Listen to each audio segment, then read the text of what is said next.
Nah, di sini kita menunjukkan bahwa Allah itu Al-Hakim, bijaksana benar sih. Kada langsung enggak, perlahan-lahan. Nah, tetapi Allah Maha bijaksana, diatur sedemikian rupa tentang haramnya arak itu sehingga menyenangkan hati kaum muslimin. Nah, yang berkaitan dengan itu turun ayat pertama, qul fihima ismun kabir wa manafi'ul linnas. Katakan Muhammad, surah Al-Baqarah ayat 319, pada keduanya itu arak dan judi itu, katakan Muhammad, itu dosa besar dan ada beberapa manfaat bagi manusia. Ada juga manfaatnya, cuman tetap keduanya itu, ya, keduanya itu apa? Judi dan arak itu yang menjadi tradisi turun temurun orang jahiliyah tadi, itu dua itu dosa besar walaupun ada manfaatnya bagi manusia. Manfaat arak bukan dari segi kesehatan dan ketenangan jiwa, melainkan dari segi usaha, ya, bisnis pada waktu itu, segi kesehatan bahkan merugikan. Artinya pada waktu itu ada juga manfaatnya, enggak banyak tapi.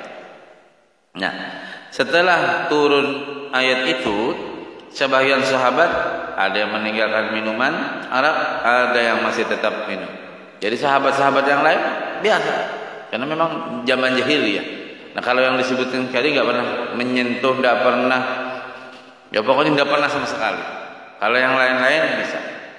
Nah, jadi sebagian sahabat tadi ada yang masih minum, ada yang berhenti karena disebutkan wa manafi'u linnas, ada manfaatnya bagi manusia. Lalu beberapa sahabat, karena tidak ada larangan yang tegas pada waktu itu, beberapa waktu kemudian terjadi satu kejadian di mana Abdurrahman bin Auf, sahabat Rasulullah, mengumpulkan kaum untuk minum arak. Abdurrahman bin Auf, sahabat Nabi, ya, sebelum ada pelarangan yang tegas. Di sini menunjukkan bahwa Allah maha bijaksana. Jaka bahasa kita itu bagagamatan dulu, pelan-pelan dulu, ya. Kenapa? Imannya lemah. Nah, contoh, kalau di pondok pesantren itu dengan tegas haram, kafir, wajar karena di situ sudah imannya kuat anak-anaknya. Tapi kalau kita di masyarakat awam harus pelan-pelan, ya. Jadi bagaimana cara pendekatan kita kepada orang-orang yang maksiat? Contoh, dulu banyak ulama-ulama dulu yang terjun langsung ke tempat-tempat. Ada dulu di Banjar. Jadi ada satu kampung itu memang judi semua. Judi, nyawang ayam, pokoknya apa aja selengkap. Ya, bila kalau sudah judi, nyawang ayam, minuman, perempuan, lengkap itu. Ringkas sisa Tuan Guru ini hendak dakwah. Nah, Sidin langsung terjun. Lalu dibawa orang main judi. Wah, Sidin ahli judi. Saking hebatnya Tuan Guru ini melihat kartu orang itu melihat. Jadi memang ada matinya tahu Sidin. Jadi setiap judi menang terus, menang. Belum lagi beliau dakwah, belum. Begitu sudah semua rata-rata punya utang. Jadi ini habis modal, diutangi Sidin, habis modal, diutangi, habis semua, akhirnya semua hutang budi dengan si Tuan Guru tadi. Nah, begitu sudah beliau menguasai medan ini, nah beliau main.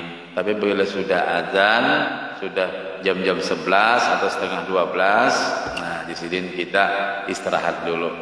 Coba basuhi tangan, muka. Nah, beliau ajarin cara wudu. Nah, beliau ajarin.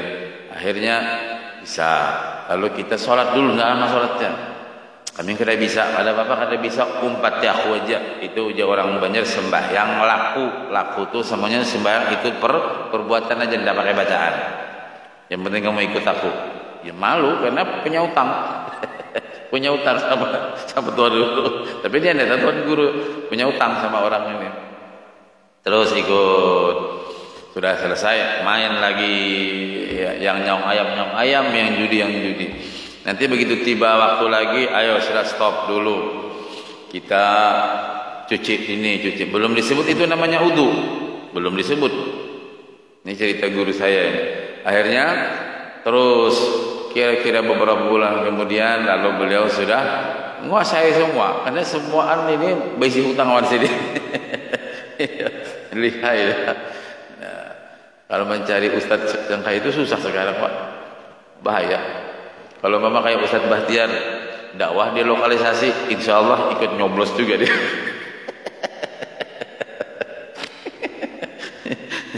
Sampai akhirnya semua yang hadir ini menjadi berilmu, perlahan-lahan diajarkan. Jadi sebelum waktu johor baca hadis dulu, sebelum waktu asar baca macam, sampai akhirnya semua orang itu menjadi orang yang berilmu dan berhenti semua maksiat itu. Nah, itu namanya memberikan sebuah pembelajaran atau pengaturan yang perlahan-lahan, perlahan. Itu kan bagian daripada kebijaksanaan seseorang. Ya, ini kita contohkan di sini tadi yang maha bijaksana Allah. Nah, seperti Abdurrahman bin Auf, sahabat Rasulullah ini mengumpulkan kakawanan untuk minum arak sampai akhirnya mereka mabuk. Ketika masuk waktu sholat maghrib, seseorang jadi imam dan tersalah membacanya. Qul ya ayyuhal kafirun a'budu ma ta'budun.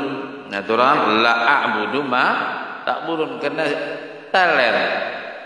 Iya, teler. Jadi ada sahabat Abdurrahman bin Auf ngumpulin kakawanan, minuman rame-rame, pas tiba waktu maghrib sembayangan, tetap sembayangan. Cuman karena orangnya lagi pelai membaca la a'budu ma ta'budun, tak baca a'budu ma ta'budun. Katakanlah wahai orang-orang kafir, aku menyembah apa yang kalian sembah. Atau kan la a'budu, aku tidak menyembah yang kalian sembah. Kalimat la yang berarti tidak tertinggal karena orangnya teler. Nah, orangnya teler, makanya kalau pian mengantuk jangan dipaksakan. Nah, sampai baca Yasin sampai Yasin ini takipai. Tahu takipai? Sampai Yasin dah lempar. Baca lagi. Pokoknya bila mengantuk jangan dipaksakan. Satu-satunya obat bila mengantuk bawa guring. Jangan dipaksakan. Maka ujar ulama kalau mengantuk banget itu hukumnya makruh baca Quran ya. Sembahyang kan makruh bila mengantuk benar tuh. Oh. 2 rakaat ya, 4 rakaat ya bingung sih.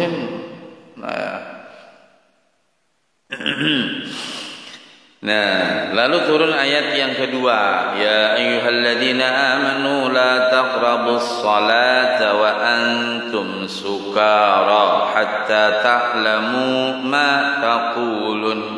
Imbang teler-teler tadi sahabat gara-gara tersalah membaca karena teler, lalu turun ayat berikutnya.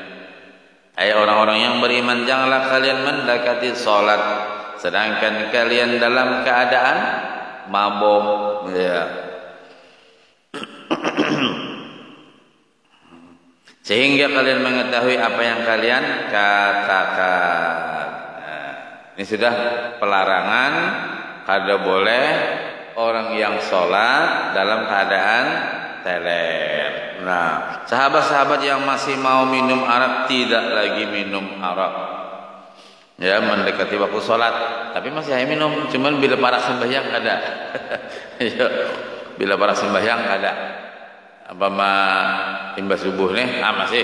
Tapi kira-kira nanti jam-jam 11 atau jam 10 dan kada lagi. Nah, itu sudah berbaik.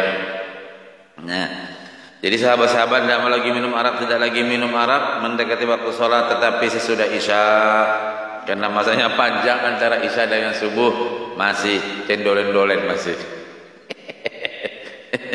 Tapi zaman jahiliyah ya, zaman jahiliyah jangan pian turuti lain kisah. Ini yang dicontohkan bijaksananya Allah pun bertahap-tahap perlahan-lahan. Nah, setelah itu ada lagi kejadian di mana para sahabat berkumpul beberapa kabilah untuk minum arak. Akhirnya mereka mabuk dan terjadi perkelahian antara kabilah A, kabilah B, kabilah C. Mereka kumpul-kumpul, teler, akhirnya bakalahian. Nah, mereka saling menghina antara kabilah dan hampir terjadi perang. Akhirnya turun lagi ayat yang artinya, wahai orang-orang yang beriman, sesungguhnya minum khamar, berjudi, berkorban untuk berhala, mengundi nasib adalah perbuatan keji, rijsun, keji, termasuk min amalis syaitan. Rijsun min amalis syaitan. Nah, di terakhir ini penegasannya, fajtanibuhu la'allakum tuflihun. Maka jauhilah perbuatan-perbuatan itu agar kalian mendapatkan keberuntungan. Ya ayyuhalladzina amanu innamal khamru wal maisir wal ansab wal azlam rijsun min amalis syaitani fajtanibuhu la'allakum tuflihun. Ini ayat yang terakhir yang ketiga ini sudah menegaskan yang disebutkan tadi haram semua. Ya judi, ya khamar, ya berkorban untuk berhala, ya mengundi nasib, ya berbilang-bilangan macam-macam. Itu termasuk perbuatan keji. Nah, dengan sangat bijaksana Allah mengharamkan arak dengan beberapa kali tahap. Nah, ini termasuk dari kandungan nama Al-Hakim. Jadi tidak serta-merta langsung blek, enggak, perlahan-lahan. Contoh lain, ketika Allah Subhanahu wa taala mengharamkan riba. Riba ziyadah tambahan.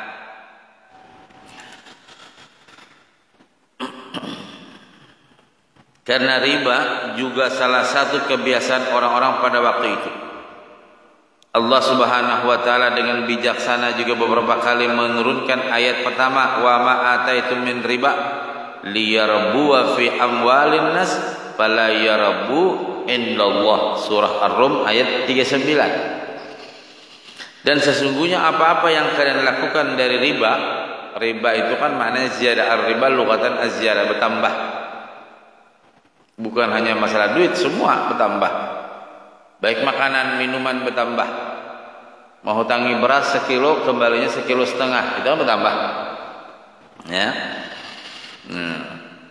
Artinya tidak, dan sesungguhnya apa-apa yang kalian lakukan dari riba supaya harta kalian berkembang. Berkembang itu bertambah. Maka tidaklah berkembang di sisi Allah. Di sisi Allah enggak. Kamu aja yang berkembangnya. Dalam artian keberkahan tidak akan kau dapatkan, walaupun kau banyak mendapat keuntungan. Nah, sahabat yang mengerti sudah paham bahwa jika memperbuat riba tidak akan barokah usahanya. Tetapi sebagian lain masih melakukan riba, masih ada juga yang riba.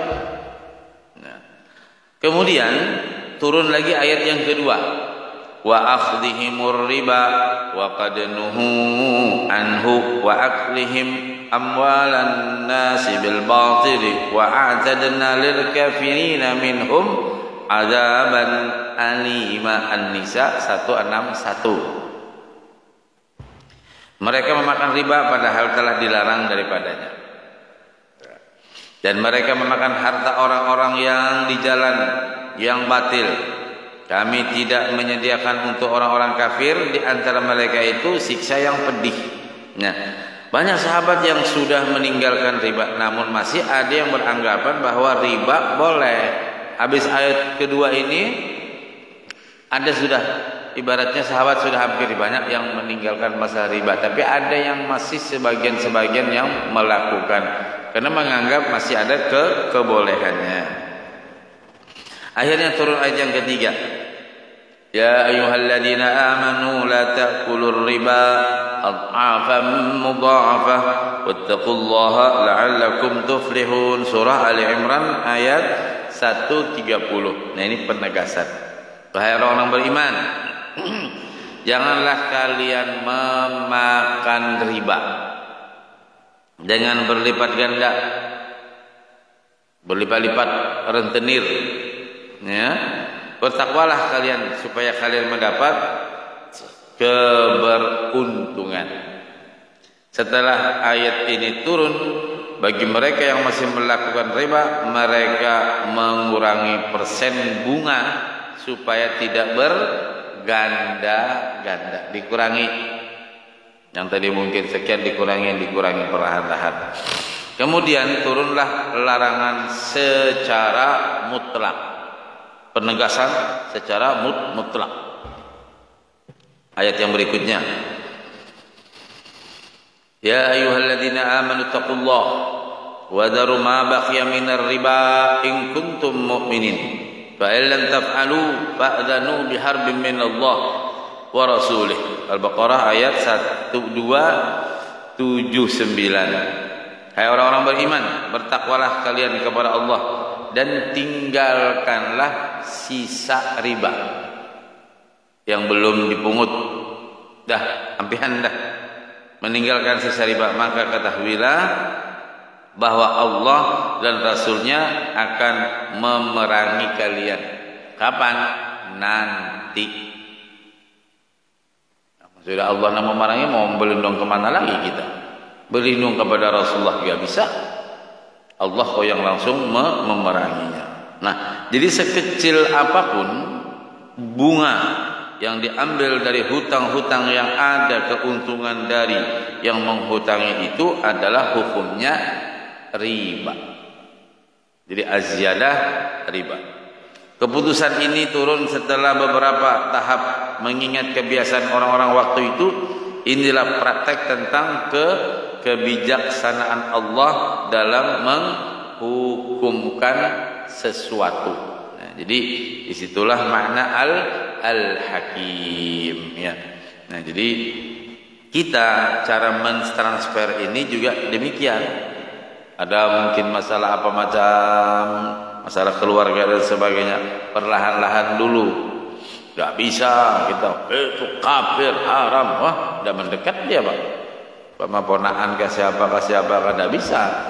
Tidak bisa ya, seperti contoh kiai tadi yang alhamdulillah akhirnya tempat itu, yang tempat maksiat tadi, yang biasa berjudi, biasa nyaung ayam, akhirnya menjadi majelis taklim. Nah, tapi kiainya hebat. Kiainya enggak terpengaruh ya. Sama kalau di Jawa yang terkenal namanya Gusmi. Nah, Gusmi itu juga dalam beberapa cerita guru-guru kami di Jawa, beliau bisa 5-10 kamar yang begituan ada semua. 10 kamar itu ada semua. Tapi ada yang ketika memberikan nasihat, ada juga yang lagi nyantai ngopi. Dari 10 kamar itu, yang akhirnya pada akhirnya yang orang-orang didatangi beliau ini semua sadar dan Masya Allah banyak yang menjadi santri beliau yang akhirnya bertobat dan kembali ke jalan Allah. Itu salah satu di antara kebijakan-kebijakan Al-Hakim yang bisa kita ambil, kita transfer dalam kehidupan kita, baik kita berkeluarga, bermasyarakat, maupun dalam hal kita bekerja. Yang jelas, kalau kita mengikuti aturan, insyaallah kita akan selamat dunia akhirat. Mudah-mudahan Allah berikan kepada kita panjang umur, sehat walafiat, zahiran wa batinan, anak cucu kita beriman, saleh salehah, dan mudah-mudahan kita sekeluargaan selamat dunia akhirat, wafatnya nanti pada waktunya husnul khatimah, ala hadinya wa ala niyatin salihah ila hadratin nabi al-fatihah.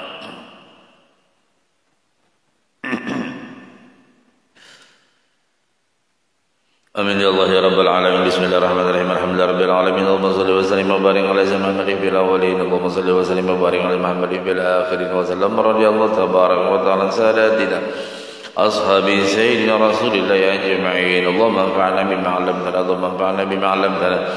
'Allimna ma yanfa'una rabbi faqina fid din wa 'allimna rushda rabbi zidna 'ilman nafi'an warzuqna fahma. Rabbana iftah bainana wa baina qaumina bil haqqi wa anta khairul fatihin.